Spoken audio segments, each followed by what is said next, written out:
Daily हालात news में आपका स्वागत है। देखिए आज नाजरीन, आज एक बहुत ही अहम खबर कांग्रेस हेडक्वार्टर के प्रेस कॉन्फ्रेंस से निकलकर सामने आ रही है। वो ये है कि साबिक वज़ीर आला श्री एच.डी. देवेगौड़ा के पोते प्रज्वल रवीना जो हासन के एमपी हैं, उनकी पोर्न वीडियोज़, सेक्सुअल वीडियोज़ के मामले में मुबैना तौर पर वज़ीर आज़म श्री नरेंद्र मोदी की पुस्तपनाही और हासन से उन्हें जेडीएस और बीजेपी का मुश्तरका उम्मीदवार ज़ाहिर करने पर आज एआईसीसी हेडक्वार्टर में एक प्रेस कॉन्फ्रेंस मुनक्किद हुई और उस प्रेस कॉन्फ्रेंस से चेयरपर्सन मीडिया और डिजिटल प्लेटफॉर्म मोहतरमा सुप्रिया सेनेट ने वज़ीर आज़म पर सीधा इल्ज़ाम लगाया कि वो नारा तो देते हैं बेटी बचाओ बेटी पढ़ाओ का, और इसके अगेंस्ट में इसके बरखिलाफ़ वो काम करते हैं। वो महिला खिलाड़ियों पर होने वाले जिनसी मजालिम पर खामोश रहते हैं और एमपी प्रज्वल रवीना और एमपी ब्रिजभूषण शरण सिंह को शरण और संरक्षण देने का काम करते हैं। आइए सुनते हैं एआईसीसी के मीडिया और digital media person chairperson Supriya senate ने अपने प्रेस कॉन्फ्रेंस में क्या कहा। गृह मंत्री को, जेपी नड्डा को, कर्नाटका के बीजेपी प्रेसिडेंट को लिखी दिसंबर 2023 में। इस चिट्ठी में उन्होंने पेन ड्राइव के बारे में लिखा। इस चिट्ठी में उन्होंने वो सारे कुकृत्यों का वर्णन किया। उन्होंने कहा कि बिल्कुल किसी कीमत पर इस आदमी को उम्मीदवार नहीं बनाना चाहिए। यह दिसंबर 2023 की चिट्ठी है। जनवरी 2024 में उन्होंने प्रेस वार्ता की, सार्वजनिक रूप से प्रेस वाले आए, उनके सामने उन्होंने सारी बातें रखी। और मार्च में जब अमित शाह मैसूर गए तो सिर्फ देवराज गौड़ा ने नहीं, बीजेपी के तमाम और नेताओं ने, उसमें से पूर्व विधायक प्रीतम गौड़ा, पूर्व विधायक एटी रामास्वामी और बहुत सारे कार्यकर्ताओं ने कहा कि इस जाहिल, इस दरिंदे को टिकट मत दीजिए। उसके बावजूद भी टिकट दिया गया। उसके बावजूद टिकट ही नहीं दिया गया, उसके बावजूद उसका प्रचार भी किया गया, उसके बावजूद उसको प्रोत्साहित भी किया गया, उसके कंधे पर हाथ रख के उसकी प्रशंसा भी की गई। यह है नरेंद्र मोदी का असली चाल चरित्र और चेहरा। मुंह नहीं होना चाहिए इस देश के प्रधानमंत्री का औरतों का नाम लेने के लिए। आधी आबादी की बात करते हैं, किस हैसियत से मंगलसूत्र की बात करते हैं? एक ऐसे व्यक्ति को अपनी गोदी में बिठाकर जो औरतों के साथ, 63 साल की एक वृद्ध महिला के साथ, सोच सकते हैं आप, आपके घर में जो औरतें मजबूरी में काम कर रही हैं उनके साथ, अपनी पार्टी के कार्यकर्ताओं के साथ, जिला पंचायत सदस्यों के साथ, महिला सांसदों के साथ। यह असलियत है इस आदमी की। और उस आदमी को प्रोत्साहित करने का, संरक्षण देने का काम कोई और नहीं, इस देश का प्रधानमंत्री नरेंद्र मोदी कर। पहले तक तो 400 पार का नारा चल रहा था। अब कह रहे हैं कि हमारे अलग अलग प्रधानमंत्री बनेंगे। मतलब मान गए कि सरकार तो हमारी बनने वाली है। इसका साधुवाद, मतलब समझ गए कि सत्ता में तो हम आ रहे हैं। जो प्रधानमंत्री शुरू करते थे रैली, 400 पार की बात करते थे, आज उन प्रधानमंत्री को रैली में जाकर बोलना पड़ रहा है कांग्रेस को वोट मत देना, अगर कांग्रेस आ जाएगी तो ये हो जाएगा। मतलब आप मान रहे हैं कि हम आ रहे हैं, वो अच्छी बात है। जब जागो तभी सवेरा। असलियत यह है कि 2 चरण के मतदान के बाद बीजेपी की सारी कलई खुल गई है। बीजेपी का संविधान को बदलने का नापाक मंसूबा लोगों के सामने आ गया है। आरक्षण खत्म करने की जो सारा षड्यंत्र था, जो सारी साजिश थी, आज लोग देख रहे हैं, समझ रहे हैं और इनको उखाड़ फेंकने का मन बना चुके हैं। ये कोइंसिडेंस नहीं है कि पिछले 48 घंटे में 2-2 बार आरएसएस के प्रमुख, खुद मोदी जी, खुद गृह मंत्री जी आकर कह रहे हैं नहीं नहीं हम आरक्षण खत्म नहीं करेंगे। आप आरक्षण ही खत्म करना चाहते हैं, इसीलिए आप संविधान बदलना चाहते हो। और ये आपका आज का मत नहीं है। मोहन भागवत जी तो 2015 से कह रहे हैं कि आरक्षण खत्म करो। प्रधानमंत्री मोदी हमारे मैनिफेस्टो में सिर्फ और सिर्फ जातिगत जनगणना को लेकर ही क्यों भ्रम फैला रहे हैं? आप बताइए ना, आप जातिगत जनगणना के साथ हैं या खिलाफ है? आप बताइए ना, आप आरक्षण के साथ है या खिलाफ है? क्योंकि आपकी पूरी पार्टी, गुरु गोलवलकर से लेकर आपके पहले जो आरएसएस के मीडिया पब्लिसिटी के हेड थे, वो खुद मोहन भागवत जी, सबने आरक्षण का दुर्विरोध किया है। ये संयोग नहीं है कि बीजेपी के बड़े नेता अनंत हेगड़े, सांसद लल्लू सिंह, प्रत्याशी ज्योति मिर्धा कह रही है संविधान बदल देंगे। तो ये देश ने चौकन्ने होकर सब सुन लिया है और आपका बोरिया बिस्तर गोल करने वाला है, क्योंकि ये देश सब कुछ सहेगा। ये देश आरक्षण के साथ और संविधान के साथ खिलवाड़ बिल्कुल नहीं। बोलिए। पहले वाला जो आपका विषय था उससे संबंधित है। प्रधानमंत्री ने अभी एक रैली में कहा कि विपक्ष के लोग मैदान छोड़कर भाग चुके हैं और मेरी आवाज में भद्दी भद्दी वीडियो बना करके ये लोग पोस्ट कर रहे हैं सोशल मीडिया पर। सूप तो सूप, बोले छलनी जिसमें 72 छेद। प्रधानमंत्री बात करेंगे वीडियो की काट छाट की, प्रधानमंत्री बात करेंगे भद्दी बातों की, प्रधानमंत्री बात करेंगे उनके स्टेटमेंट को कैसे चलाया जा रहा है। अरे थोड़ा गिरेबान में झांक कर देखिए, एक शब्द नहीं बोल पाइएगा। दुनिया की सबसे बड़ी फेक न्यूज फैक्ट्री, सबसे महंगी फेक न्यूज फैक्ट्री, जिसका काम ही है लोगों की रेपुटेशन को असैसिनेट करना, जिसका काम ही है एक व्यक्ति विशेष के पीछे पड़ना, उनके बयानों को काट छाट तोड़ मरोड़ के प्रस्तुत करना। करोड़ों हजारों रुपए लगा दिए लेकिन सच को छुपा नहीं पाए, और आज दुनिया जानती है कि राहुल गांधी क्या है। ये बोलेंगे प्रधानमंत्री को मुंह के दांत के तले उंगली दबानी चाहिए, शब्द नहीं बोलना चाहिए। एक आप भद्दी बातें करिएगा तो आपको भद्दी बातें सुनाई देंगी। अगर आप महिलाओं की, अगर आप समुदायों की का तिरस्कार करिएगा तो महिलाएं आपके खिलाफ आज बोल रही हैं। आपके चैनल्स पर मैं देखती हूं ओपिनियन पोल्स, आपके चैनल्स पर मैं वॉक्स पॉप्स को सुनती हूं जो आम जनता की बातें हैं। वो क्या क्या बातें प्रधानमंत्री के लिए बोल रहे हैं, सुनकर दुख होता है। सुनकर दुख होता है कि इस देश के प्रधान पंत के लिए वो बातें कही जा रही हैं। प्रधानमंत्री रोएंगे, मेरे नेता सही कहते हैं, अब रोने वाले हैं, जल्दी रोएंगे, देखते जाइए। 2023 में भाजपा से चुनाव लड़ चुके हैं। उन्होंने अब खुलासा किया कि मैंने 2023 में भाजपा के प्रदेश को पत्र लिखा था और कहा था पेन ड्राइव में जिसमें 2976 वीडियोज हैं। अगर आगे रेवन्ना को प्रत्याशी बनाया जाएगा तो हमारी पार्टी को इस पर खपा लगेगा। और ये वो चिट्ठी है देवराज गौड़ा की जो उन्होंने प्रधानमंत्री को, गृह मंत्री को, जेपी नड्डा को, कर्नाटका के बीजेपी प्रेसिडेंट को लिखी दिसंबर 2023 में। इस चिट्ठी में उन्होंने पेन ड्राइव के बारे में लिखा, इस चिट्ठी में उन्होंने वो सारे कुकृत्यों का वर्णन किया। उन्होंने कहा कि बिल्कुल किसी कीमत पर इस आदमी को उम्मीदवार नहीं बनाना चाहिए। यह दिसंबर 2023 की चिट्ठी है। जनवरी 2024 में उन्होंने प्रेस वार्ता की, सार्वजनिक रूप से प्रेस वाले आए, उनके सामने उन्होंने सारी बातें रखी। और मार्च में जब अमित शाह मैसूर गए तो सिर्फ देवराज गौड़ा ने नहीं, बीजेपी के तमाम और नेताओं ने, उसमें से पूर्व विधायक प्रीतम गौड़ा, पूर्व विधायक एटी रामास्वामी और बहुत सारे कार्यकर्ताओं ने कहा कि इस जाहिल, इस दरिंदे को टिकट मत दीजिए। उसके बावजूद भी टिकट दिया गया। उसके बावजूद टिकट ही नहीं दिया गया, उसके बावजूद उसका प्रचार भी किया गया, उसके बावजूद उसको प्रोत्साहित भी किया गया, उसके कंधे पर हाथ रख के उसकी प्रशंसा भी की गई। यह है नरेंद्र मोदी का असली चाल चरित्र और चेहरा। मुंह नहीं होना चाहिए इस देश के प्रधानमंत्री का औरतों का नाम लेने के लिए। आधी आबादी की बात करते हैं, किस हैसियत से मंगलसूत्र की बात करते हैं?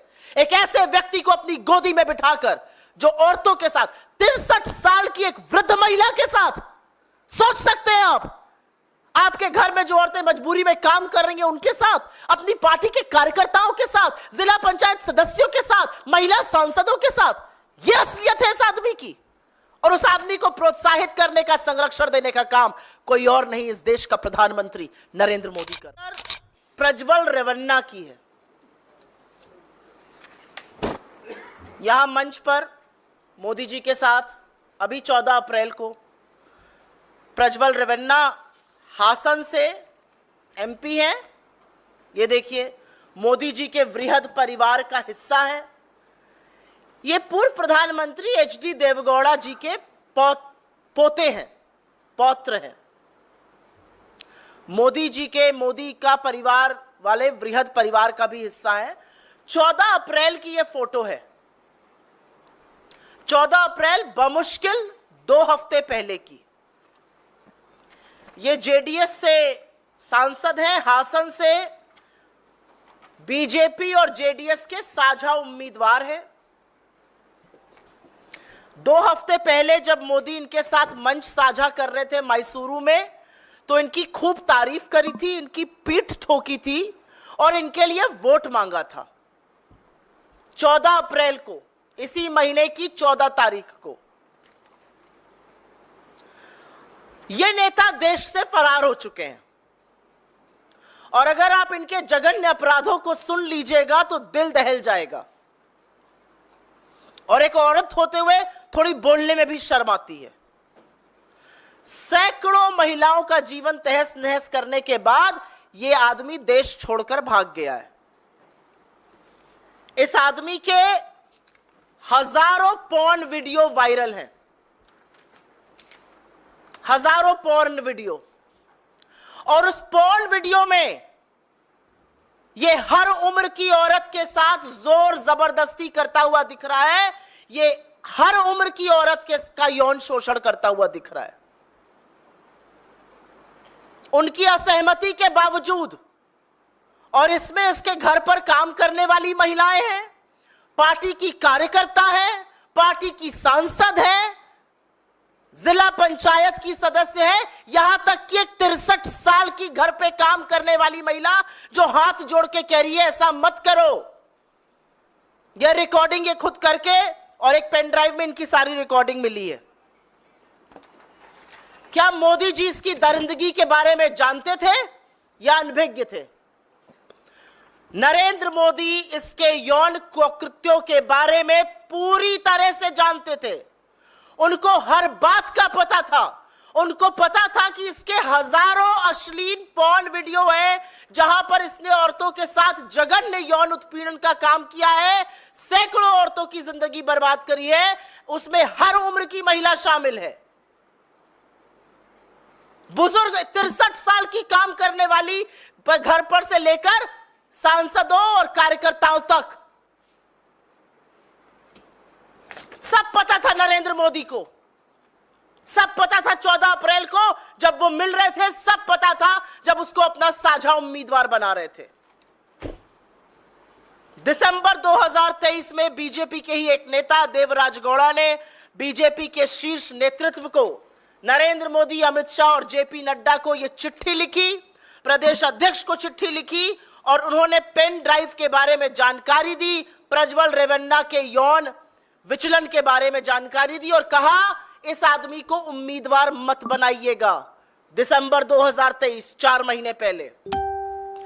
11 जनवरी 2024 को देवराज गौड़ा ने प्रज्वल के खिलाफ बीजेपी आला कमान को लिखा था। उसके बाद उन्होंने प्रेस वार्ता की, सार्वजनिक किया इस सारी बात को, और बताया कि ऐसा आदमी है, इसके ये कुकृत्य है, ये बातें सामने आई हैं, इसको टिकट नहीं देना चाहिए, इसको उम्मीदवार नहीं बनाना चाहिए। पहले लिखा और उसके बाद बीजेपी के आला कमान को सूचित किया, प्रेस वार्ता की। उसके बाद फरवरी और मार्च में फर्जी चाणक्य इस देश के गृह मंत्री अमित शाह कर्नाटक के दौरे पे जाते हैं, मैसूर पहुंचते हैं, और तब पूर्व बीजेपी विधायक प्रीतम गौड़, पूर्व विधायक एटी रामास्वामी और कार्यकर्ताओं ने इस प्रज्वल रेवन्ना की उम्मीदवारी के खिलाफ उनको कहा, और कहा ऐसे व्यक्ति को टिकट मत दीजिए, इसके यौन कुकृत्य के चर्चे बहुत फैले हुए हैं, इसने हर उम्र की औरत का शोषण किया है, इसके तमाम हजारों वीडियो पेन ड्राइव पर है, इसने सैकड़ों औरतों की जिंदगी तबाह करी है।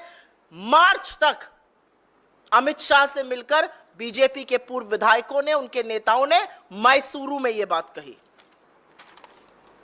तो अमित शाह और नरेंद्र मोदी सब कुछ जानते थे।